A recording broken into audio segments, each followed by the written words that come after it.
안녕하세요. 김종일 목사입니다. 그간 두 차례에 걸쳐서 구원 체험에 대해서 생각해 보았습니다. 첫째는 욕심을 버려야 하고, 둘째는 그리스도와 하나됨으로 구원 체험을 할 수 있다고 말씀드린 바 있습니다. 오늘은 마지막으로 창조와 생명의 세계를 경험함으로 구원 체험을 할 수 있다는 점을 말씀드리려고 합니다. 창조와 생명의 세계는 별 차이는 없습니다만은 편의상 구분해서 생각해 보려고 합니다. 아시다시피 창조 세계는 하나님을 그대로 드러냅니다. 달리 표현하자면 창조 세계는 창조주의 영, 그러니까 성령이 역사하시는 장입니다. 그래서 창조 세계는 하나님의 신성을 고스란히 보여줍니다. 창조 세계를 잘 살피면 하나님의 세계를 알 수 있습니다. 그래서 창조 세계를 잘 살피고 묵상하는 것이 중요합니다. 그러면 좀 더 구체적으로 창조 세계가 어떻게 하나님을 드러내는지를 살펴보겠습니다. 138억 년 전에 대폭발로 시작한 우주는 빠른 속도로 팽창하고 있습니다. 그리고 수많은 은하계가 만들어지고 은하 안에는 태양계가 형성되었습니다. 그리고 지구도 태어났습니다. 또한 인류가 출현해서 지금까지 존속되고 있습니다. 그런데 이 창조 세계를 보면 과학자의 눈이 아니더라도 참 경이롭고 신비스럽습니다. 지구는 태양을 돌면서 햇빛을 받아서 자연계가 유지됩니다.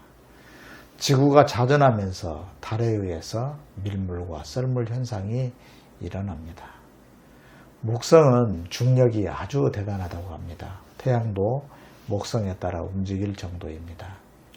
그래서 지구로 오는 수많은 우주 쓰레기, 운석 이런 것들을 잡아당겨서 지구에 떨어지지 않게 해서 지구를 보호해 준다고 합니다.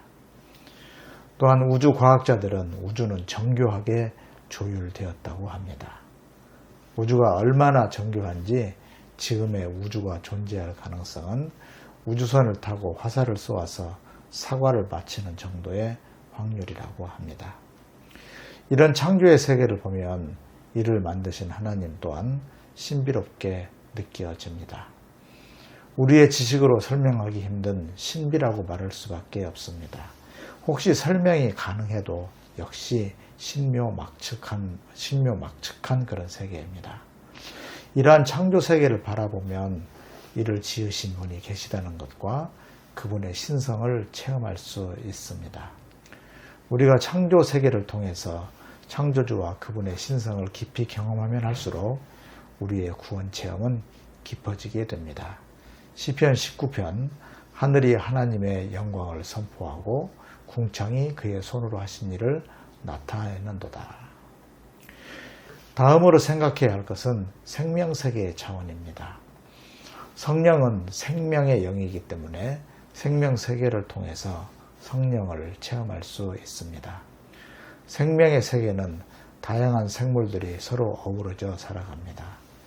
식물들은 광합성을 하면서 이산화탄소를 흡수하고 산소를 배출합니다. 동물들은 반대로 이화작용을 통해 산소를 흡수하고 이산화탄소를 배출합니다. 동물의 이화작용 그리고 식물의 동화작용, 이것이 서로 어우러져서 우리가 이 생태계를 유지할 수 있는 것입니다. 생태계는 각종 생물들이 유기적으로 나름의 역할을 하면서 생명을 유지해 나갑니다. 다람쥐는 도토리를 땅에 숨겨 놓습니다. 그 중에 3분의 1 정도는 찾아내지 못한다고 합니다. 그러면 그 도토리들은 싹을 냅니다. 나무로 자라는 것이죠. 이렇게 다람쥐는 먹이를 얻고 도토리는 퍼져나가게 됩니다. 도마뱀은 천정에 붙어서 잘 기어다닙니다. 발바닥에 특수한 기능을 하는 장치가 있다고 합니다. 붙을 때는 펴지고 뗄 때에는 오므라들어서 마음대로 벽이나 천정을 다닐 수 있습니다. 이런 기술이 있다면 사람도 건물 벽을 마음대로 오를 수 있겠습니다만은 이 기술을 개발하기란 아직까지는 대단히 어렵다고 합니다. 연잎은 빗물을 잘 흘러내리게 합니다. 이런 기술이 있다면 자동차에 먼지가 묻지 않게 할 수 있다고도 합니다. 그래서 이 생명의 세계를 관찰해 보면 모든 것이 경이롭고 신비스럽습니다. 생명의 세계를 유심히 바라봄으로써 우리는 생명의 창조자이신 하나님을 경험할 수 있습니다. 하나님은 지금도 이 세계에 생명이 충만하도록 돌보고 계십니다. 따라서 앞서 말씀드린 것처럼 우리는 창조 세계와 생명의 세계를 통해 하나님을 경험할 수 있습니다. 이 경험이 깊어질수록 우리의 구원 경험은 더욱더 풍성해질 것입니다. 내가 온 것은 양으로 생명을 얻게 하고 더 풍성히 얻게 하려는 것이라. 예수께서는 우리가 생명을 얻고 그 생명이 더 풍성해질 것이라고 하였습니다. 주님이 말씀하신 생명은 육체적 생명만을 의미하지는 않겠습니다. 이 생명은 구원의 생명입니다. 진정한 자유와 안식을 주는 생명입니다. 이 생명이 있어야 하나님과 이웃과 바른 관계가 역동적으로 이루어집니다. 그래서 생명입니다. 이 생명을 얻으려면 창조와 생명의 세계를 민감하게 느끼고 경험해야 합니다. 이제 제가 글 하나를 소개하려고 합니다. 대구 센터교회 정용선 목사님의 글입니다. 제목은 가락국수입니다.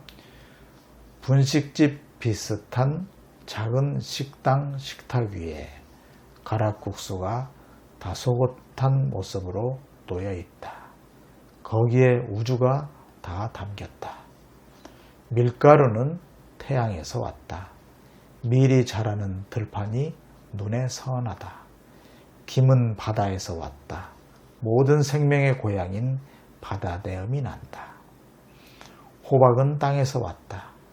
광합성을 많이 하려고 유난히 크게 자라는 호박잎에 강한 생명력이 느껴진다. 파가 있고 게맛살이 있고 계란말이도 있다. 그 무엇보다 국물이 있다. 그날 그 순간 나는 6,500원을 내고 15분간 호사를 누렸다. 가락국수 한 그릇에서 오롯이 느껴지는 창조와 생명의 영성이 참 감동입니다. 창조 세계, 생명의 세계를 경험하는 그러한 삶의 모습이라 할 것입니다. 이것이 진정 구원을 향한 구도자의 그런 삶이 아닐까요? 우리 모두 창조와 생명의 세계에서 구원 경험을 하시면 참 좋겠습니다. 시청해 주셔서 감사합니다. 안녕히 계십시오.